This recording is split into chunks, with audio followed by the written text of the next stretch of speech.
నమస్తే యానం. మన యానం బీచ్ రోడ్లో అయితే Madhuri ice creams and cool home అయితే ఉందన్నమాట. ఇక్కడ గోలీ సోడా కూడా చాలా ఫేమస్ అండి. అదేవిధంగా మన బాబాయ్ దగ్గర కుల్ఫీ చాలా ఫేమస్.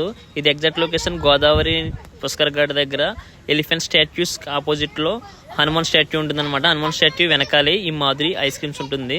ఇక్కడ కుల్ఫీ అనేది ఈయన ఓన్గా తయారు చేస్తారనమాట. మేకింగ్ అంతా ఓన్గా చేయటం వల్ల ఇది మంచి క్వాలిటీగా ఉంటుంది. ఈ బీచ్ రోడ్లో ఎక్కడ దొరకదనమాట ఈ గోలీ సోడా అండ్ కుల్ఫీ. బళ్ళు దగ్గర చాలా ఐస్ క్రీమ్ బళ్ళు దగ్గర అయితే దొరుకుతుంది అనమాట. అది అంత టేస్ట్ ఉండదు, కానీ ఇక్కడ టేస్ట్ అయితే అది వేరే లెవెల్ అనమాట. గోలీ సోడా కూడా ఇక్కడ తప్ప ఇంకెక్కడ దొరకదు. కాబట్టి మీరు ఎప్పుడైనా వస్తే ఇక్కడ మాధురి ఐస్ క్రీమ్స్ దగ్గర ట్రై చేయండి. అదేవిధంగా బీచ్ని ఒకసారి కవర్ చేసాం. సరదాగా పిల్లలందరూ ఆడుకుంటుంటే పార్క్ దగ్గర విజిట్ చేసాం అనమాట. వీడియో నచ్చితే లైక్ చేసి షేర్ చేసి ఫాలో కొట్టడం మర్చిపోకండి.